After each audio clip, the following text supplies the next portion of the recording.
They're a relatively very clean animal.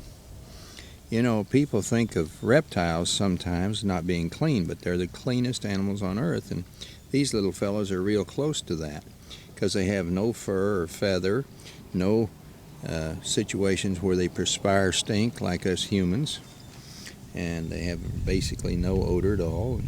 They just make neat pets. Are they in the spider family? Yes, these are, there's a special name for it. I don't have that tip of my tongue, but they're not a true spider, and they're a little different. And they've got pinchers, but they normally don't pinch very hard. So I just think they're very interesting little fellers. You want to get up in my hair? There you go. How's that? Now I'm sure that improved my looks. You want to get up there too? Nah, you don't want to get off the hat. This little guy here is going to stay on the hat. You want to get up here too? Huh? There, we'll put two of you up there. Can a second one get up there? Is there room for two up there on that landing? Yeah, there you go. Now what's wrong with that? Why are you putting them on the head anyway? Oh, I'm just having fun. That's what life's all about. I'm going through second childhood, and Mother isn't here to tell me no. Sometimes I wish she was. She could keep me out of trouble. But I say that in jest just because I had a wonderful mother, and she taught me about the love of animals. And you know, people that show a lot of love to animals a lot of times are a loving person. And hopefully that'll transfer, and we can love each other, because you can learn that from the animal world. And they're possibly a great master out there to put all this plan together. Maybe we could love that master too. That kind of all ties together. I think it's pretty neat stuff. Yeah, pretty neat stuff.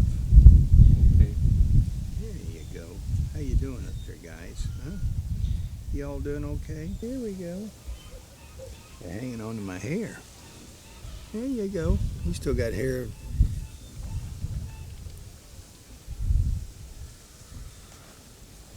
And they're both female, right? Yeah. Yeah, you can kind of see the stretch marks on the sides. I think the other one's more prominent than this one, but where this all opens up along the sides here, that tells you they're female generally. The males don't open up along there. There's part of my hair. Look at that. He's still got it in his hand. These are stretch marks here, and when those open up like that, usually they're pregnant. And these may be pregnant females. You'll see it more so on this other one. You see the stretch marks, and you can see it very prominent on this one. Those are stretch marks that the body's expanding. And they can have up maybe 20 babies inside. And they have live babies, birth, and then they're white. They're pure white, and they all climb all over the top, and Mother carries them around like a mother opossum. She'll have them all over the top of her, and she eats the food first and regurgitates, and the babies eat from her. And it's very interesting how they feed their little babies. They're just a very unique little animal. And they bond to you almost in no time. Once they decide you're not going to hurt them, they'll just let you hold them and pet them. And I sure like my little scorpions.